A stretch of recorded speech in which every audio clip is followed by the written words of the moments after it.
선생님 다시 한번 내려가 보십시오. 한 발 한 발 내려가세요. 아이고, 예, 되시겠어요? 한번 시도나 해보시죠, 잡고.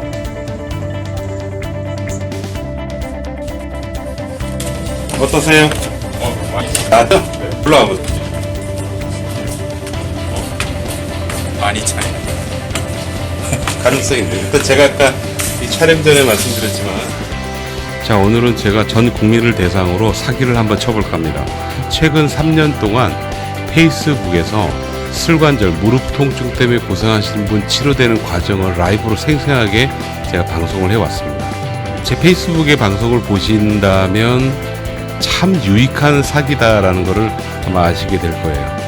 무릎 통증, 질병과 상관없이 우선 통증부터 없앱시다. 그것도 아주 빠른 시간 내에. 제가 유튜브 혹은 페이스북에 전기신경치료라는 것을 소개하면서 특히 무릎 통증과 관련해서 꽤 많은 영상이 올라가 있습니다. 여러분, 전기신경치료가 무엇인지 궁금하시다면 제 유튜브 혹은 페이스북에서 얼마든지 알아볼 수 있어요. 소상하게 제가 설명을 드려놨습니다. 그래도 한마디만 여러분들께 좀 말씀을 드리자면, 전기신경치료는 병원 안에서만 시행되는 방법이고요. 그리고 막연히 말로만 좋아진다라고 얘기하는 그런 치료 방법이 아닙니다. 충분히 연역적인 자료가 있고, 그리고 귀납적으로 저희 학회 선생님들 포함을 해서 이미 수만 명의 환자분들이 왔다 가신 그런 치료법이 됩니다. 굉장히 안전한 치료법이고, 특히 통증 조절에 굉장히 탁월합니다. 전기신경치료 받으러 한번 가보십시오. 전국에 좀 있습니다. 일단은 안 아프고 봐야죠. 안 아프고 나서 여러분들의 원인을 다시 한번 점검해보고 검토하는 것, 이게 여러분들에게 훨씬 더 유리하세요. 원인에 의해서 통증이 발생할 때 단순히 그 원인만 통증의 이유가 되진 않아요. 그래서 여러분들 무릎이 아파서 잘 못 걸어요? 그러면은 무릎 주변에 원인부가 있고요. 그 다음 부어서 오는 통증이 있어요. 그리고 그 주변을 지배하는 신경이 예민해져서 오는 통증이 있고, 또 그 주변의 근육 자체의 곽인장 때문에 아플 수도 있어요. 그 말고도 여러 가지가 있습니다.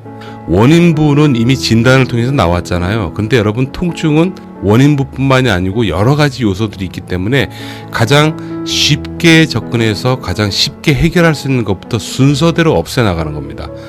그래서 통증이 줄면 여러분들은 지금까지 절고 다니고 계단 오르내리기 불편했는데 편안하게 걸을 수가 있게 되는 겁니다. 이게 가장 쉽게 설명드릴 수 있는 논리입니다. 굉장히 복잡하고 어렵습니다, 사실은. 그럼 이렇게 얘기하시는 분도 있더라고요. 아니, 원인부는 그대로 있는데 통증만 사라진다고 좋아진다고 말할 수 있어? 라고 얘기하죠. 맞습니다. 근데 그건 하나는 알고 둘은 모르는 사실이에요. 여러분, 통증이 줄고 준 상태로 유지가 되잖아요. 그러면 조직 회복이 굉장히 빨리 진행됩니다. 그러니까 아프면서 지내는 거하고요, 안 아프면서 지내는 거하고 회복 기간의 차이가 크게 나요. 그리고 또 하나 있습니다. 완치가 되고 난 상태의 치료 결과가 아주 달라요. 격이 다를 정도로 완성도가 다릅니다. 이거 대단하지 않나요? 그러면 환자 입장에 서서 다시 한번 얘기해보죠. 일단 당장 많이 아프지 않으세요? 당장 많이 아프면 우선 아픈 거라도 줄여놓고 그 다음에 원인부에 대해서 접근을 해도 늦지 않습니다. 이건 제가 한 발 양보해서 말씀드리는 거예요.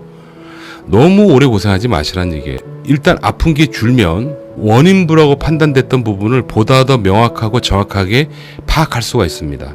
그리고 보다 더 공격적으로 다음 치료를 할 수도 있어요.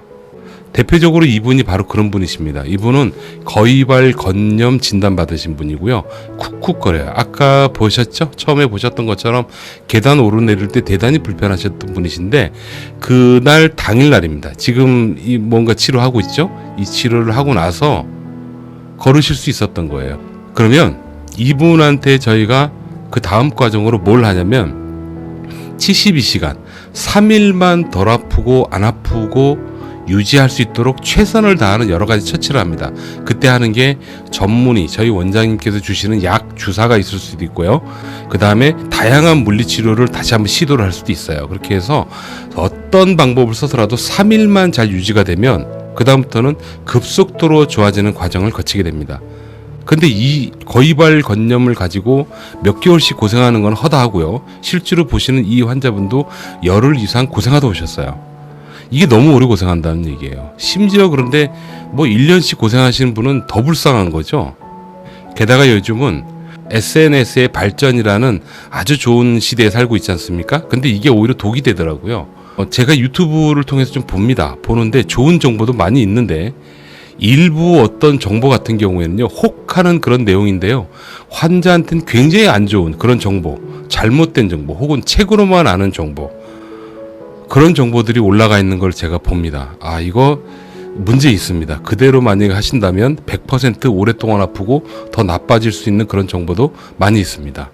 아프면 여러분들이 손해고, 오랫동안 아프면 더더욱 여러분들 손해입니다. 원인부가 심각해서 수술을 해야 된다는 경우에는요, 오랫동안 지켜보지 않고 바로 수술 얘기를 합니다. 근데 오랫동안 고생하다 수술하는 경우에는 아픈 거를 조절하지 못해서 수술하는 거예요. 어쩔 수 없이. 그게 현실입니다. 그렇게 해서 수술하고 오시는 분이 꽤 많아요. 이 모든 것들을 고려해 볼 때 여러분, 통증은 가능한 빨리 없애야지 되고요, 안전하게 없애야지 되며, 너무 과하지 않는 처치를 받으셔야지 됩니다. 그게 여러분들한테 유리합니다. 몸은 여러분들 거지 병원 거가 아니에요. 병원에서 하자는 대로 무조건 하지 마세요. 일단은 통증부터 줄여놓고 다시 한번 생각해 보시기 바랍니다. 아까 서두에도 보여드렸지만 이분 여러 가지 처치를 해요. 실제로 치료는 30분 이상 걸립니다. 처치를 하고 난 다음에 결과를 한번 보겠습니다. 아직 치료는 아닙니다. 약간 아프긴 한데. 아, 예, 아프시죠. 그래, 돌을 보니까. 저쪽으로 걸어보죠. 앞쪽으로. 그럼 괜찮고. 이분은 헨서리너스 신드롬, 거위발 건염 시작되는 상황인 것 같아. 좀 아까보다 걷는 게 낫죠? 네, 계단 한번 가보시죠.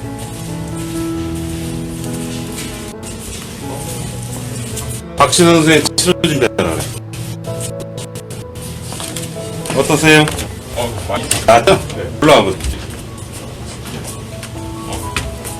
여러분들도 이렇게 좋아지셔야죠.